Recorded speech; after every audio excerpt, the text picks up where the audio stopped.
All right, today we're checking out George Carlin's skit, The American Dream. Let's get into it. Only true, lasting American value that's left, buying things. Buying things. People spending money they don't have on things they don't need. Money they don't have on things they don't need. So they can max out their credit cards and spend the rest of their lives paying 18% interest on something that costs $12.50. And they didn't like it when they got it home anyway. Not too bright, folks. Not too fucking bright. But if you talk to one of them about this, if you isolate one of them, you sit them down rationally, and you talk to them about the low IQs and the dumb behavior and the bad decisions, right away they start talking about education. That's the big answer to everything. Education. They said we need more money for education. We need more books, more teachers, more classrooms, more schools. We need more testing for the kids. And you say to them, well, you know, we've tried all of that, and the kids still can't pass the test. They say, oh, don't you worry about that. We're going to lower the passing grades.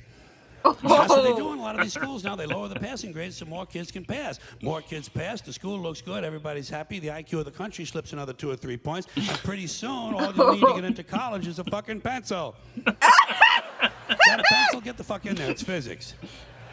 Then everyone wonders why 17 other countries graduate more scientists than we do. Education. Politicians know that word. They use it on you. Politicians have traditionally hidden behind 3 things: the flag, the Bible, and children. No child left behind. No child left behind. Oh, really? Well, it wasn't long ago you were talking about giving kids a head start. Head start, left behind. Someone's losing fucking ground here. But there's a reason. There's a reason. There's a reason for this. There's a reason education sucks, and it's the same reason that it will never, ever, ever be fixed. It's never going to get any better. Don't look for it. Be happy with what you got. Because the owners of this country don't want that. I'm talking about the real owners now. The big, the wealthy, the real owners, the big wealthy business interests that control things and make all the important decisions. Forget the politicians. They're irrelevant. The politicians are put there to give you the idea that you have freedom of choice. You don't. You have no choice. You have owners. They own you. They own everything. They own all the important land. They own and control the corporations. They've long since bought and paid for the Senate, the Congress, the state houses, the city halls. They got the judges in their back pockets, and they own all the big all the big media companies. So they control just about all of the news and information you get to hear. They got you by the balls.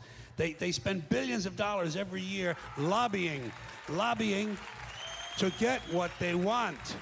Well, we know what they want. They want more for themselves and less for everybody else. But I'll tell you what they don't want.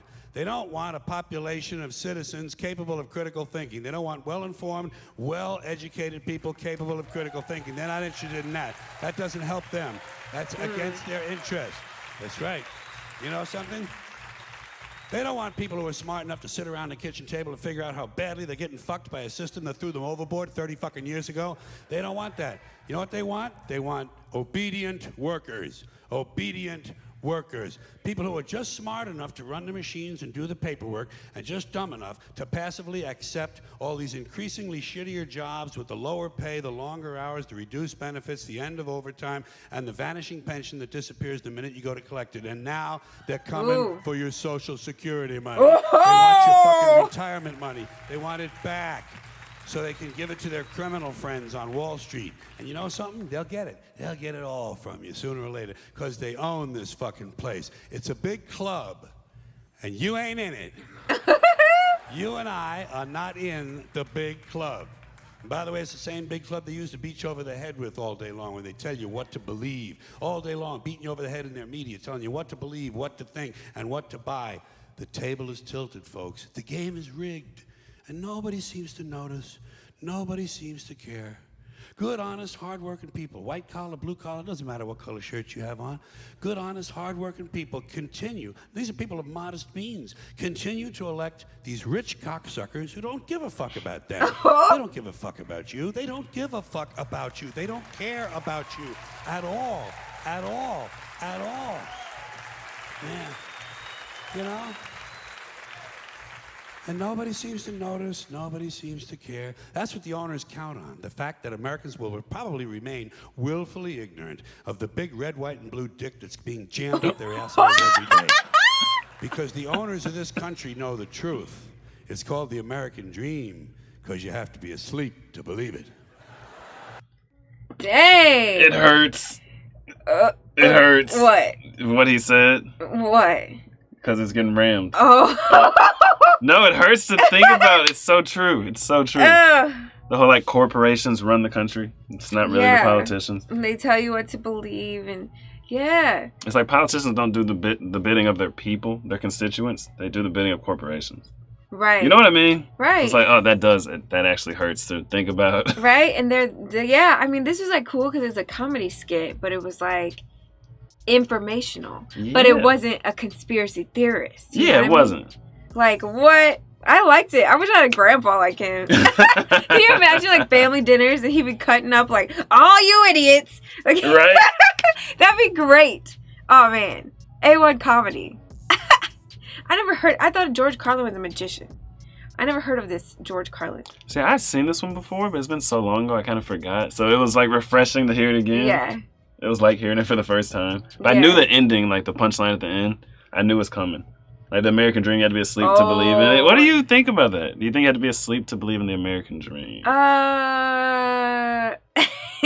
Well, I think the connotation, like the sort of like what people think it is and what it actually is, it's like you don't have to be asleep to like actually believe it. Like, you know, come to America, you have more opportunity than a lot of countries. And more economic mobility. Yeah. Like you could really be poor in America and you could die rich. But that really can happen.